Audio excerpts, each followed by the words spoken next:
Hello everyone, welcome to my YouTube channel, especially to political theory series. In this video, we will going to discuss the concept of general will and the features of general will of Rousseau.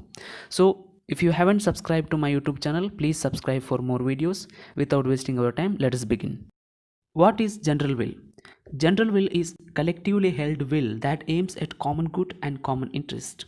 In other words, the general will is the will of the community or will of all, and that represents the welfare of all. The concept of general will is central to the political philosophy of J.J. Rousseau and an important concept of modern Republican thought. According to Rousseau, the state was created through social contract, and in such a society or such a civil society, the people should make rules for themselves, and that rules are called general will. The origin of the general will proceeds back to Rousseau and has its roots in Christian theology. For example, in the second half of the 17th century, Nicolas Malebranche attributed the general will to the God. But the credit of using the concept of general will in secular way goes to Denis Diderot, but he used in universalist term.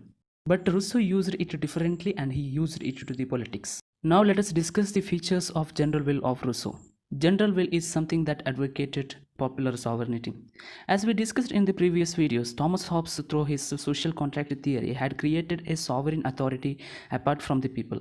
But Rousseau created sovereign out of the people themselves. So in such a society where the people are sovereign, the state will function according to the principles of general will and not according to the principles of any absolute ruler. And secondly, Rousseau differentiated general will and particular will.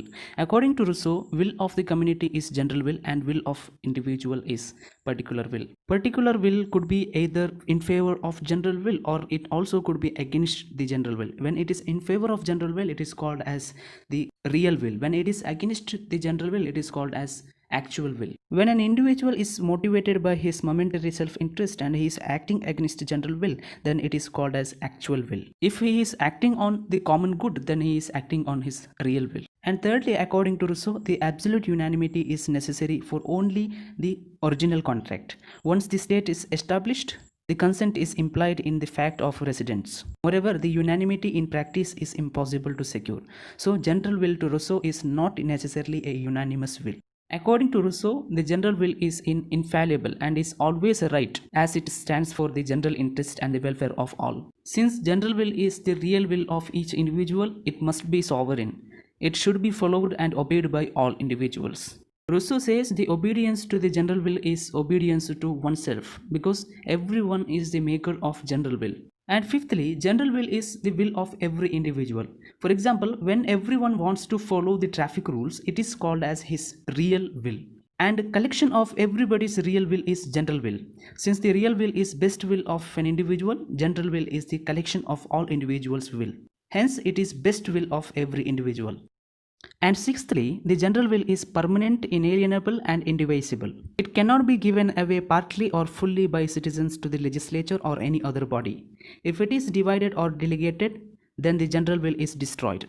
If the nation appoints representatives, it loses its freedom. Rousseau calls the general will as the voice of the people, and voice of people is the voice of God. And seventhly, every individual is forced to follow the general will. Rousseau says that when the general will uses coercive power, it means that real will of individual is acting and coming back to the individual. It also indicates that individual is forced to rise from the lower level of thinking for his selfish purpose to the higher level of thinking for the common good. By following general will, Rousseau feels that a man will forced to take up a good path rather than the dangerous one.